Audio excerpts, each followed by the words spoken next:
নমস্কাৰ বন্ধুসকল, মই নীৰৱ জোনাকে আজি আকৌ এটি নতুন ভিডিঅ' লৈ আপোনালোকৰ ওচৰলৈ আহিছোঁ। এই অনুপ্ৰেৰণামূলক ভিডিঅ'টি আপোনালোকে চাই নিশ্চয়কৈ ভাল পাব। মই আশা কৰিছোঁ আপোনালোকে এই ভিডিঅ'টি চাই নতুন চিন্তা আৰু নতুন কথা ভাবিব পাৰিব। এটি প্ৰেমৰ কাহিনী আৰু এটা সংগ্ৰামৰ কাহিনী।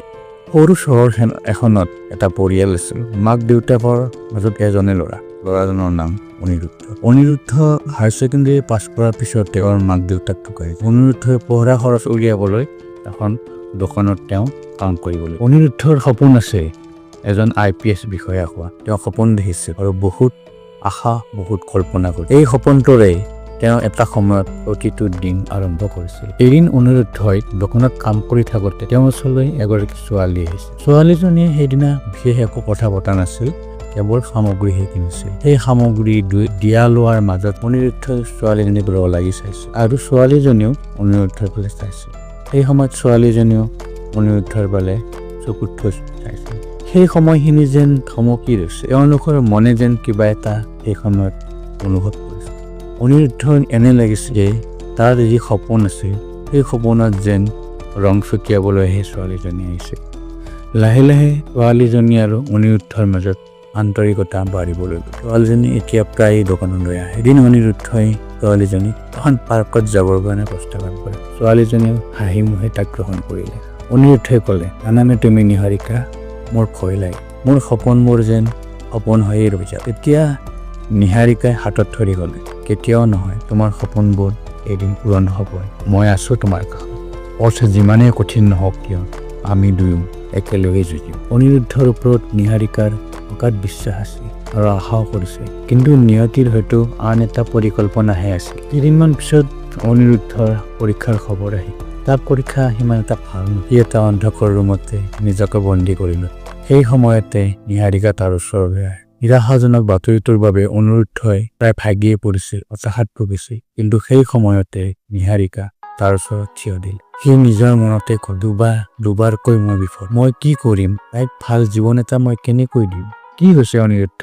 তুমি ইমান নিৰস কিয় হৈছা? নিহাৰিকাই সান্তনাৰ সুৰত ক'লে, নিহাৰিকা, তুমি আন এজনক বিচাৰি লোৱা। মোৰ দ্বাৰা একোৱে নহ'ব। মই তোমাৰ যোগ্যই নহয়। অনিৰুদ্ধই থোকাথুকি মাতেৰে ক'ল, মই তোমাৰ ভৱিষ্যত নষ্ট কৰিব নোৱাৰো। নিহাৰিকাৰ চকুত চকু পানী, কিন্তু তাই শান্ত সুৰেৰে ক'লে, কি কৈছা তুমি? প্ৰেম মানে কেৱল সুখ-দুখৰ লগৰী হোৱা নেকি?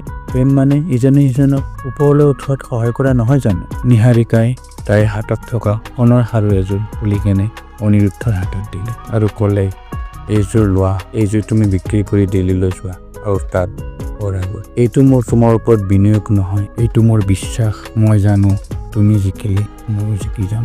অনিৰুদ্ধ স্তব্ধ হৈ যায়। তাৰ চকুৰ পানী।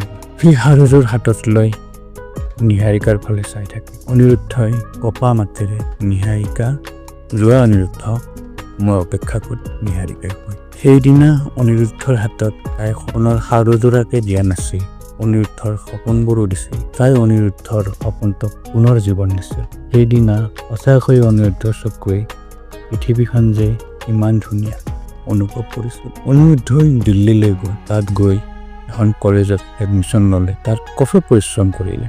ৰাতি প্ৰায়ে ফোন কৰে, দুয়োকো ফোন কৰে, খা খবৰ লয়। নিহাৰিকাই উৎসাহ দিয়ে, সাহস দিয়ে।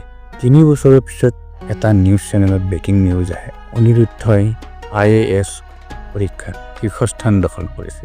অনিৰুদ্ধৰ ঘৰৰ সন্মুখ সাংবাদিকৰ কেমেৰাৰে ভৰি পৰিছে। অলপ পিছত ধীৰ খোজেৰে অনিৰুদ্ধ তাৰ ঘৰৰ পৰা ওলাই আহে। সাংবাদিক এজনে লগে লগে অনিৰুদ্ধক সুধিলে, ছাৰ, আপোনাৰ এই সফলতাৰ আঁৰত কোন আছে? দ্বিতীয়জন সাংবাদিকে সুধিলে, ছাৰ, আপোনাৰ এই অনুপ্ৰেৰণাৰ আঁৰত কোন আছে? অনিৰুদ্ধই সেই সময়তো ভিৰৰ মাজতে নিহাৰিকাক বিচাৰি ফুৰিছিল। নিহাৰিকাই অকমান দূৰত অনিৰুদ্ধলৈ চাই হাঁহি আছে, চকুত আনন্দৰ চকু পানী। অনিৰুদ্ধই সাংবাদিকসকলক উদ্দেশ্যি ক'লে যে মোৰ জীৱনৰ যি সপোন আজি মোৰ পূৰ হ'বলৈ গৈছে, সেয়া একমাত্ৰ নিহাৰিকাৰ বাবে। মোক যদি সঠিক সময়ত নিহাৰিকাই এই পথ নেদেখুৱালে হয়, মই হয়তো আজি আপোনালোকৰ আগত এনেকৈ কথা ক'ব নোৱাৰিলোঁ হয়।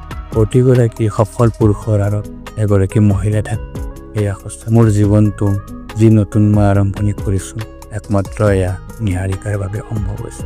যি মোৰ আধৰুৱা সপোনটো পূৰ্ণ কৰিবলৈ সকলো ত্যাগ কৰিছিল। কথাখিনি নিহাৰিকাক আৱেগিক কৰিছে আৰু তাই অনিৰুদ্ধৰ হাতত জোৰেৰে সামুচ মাৰি ধৰিছে। শেষত মই এটা কথা কওঁ, প্ৰেমে যদি আপোনাক দুৰ্বল কৰে তেন্তে সেয়া প্ৰেম নহয়। প্ৰেমে জগত জয় কৰিবলৈ দিয়ে আৰু নিহাৰিকা তাৰে উদাহৰণ। প্ৰেম মানে কাষত থকা নহয়, প্ৰেম মানে ইজনে সিজনক ওপৰলৈ উঠাৰ সহায় কৰা।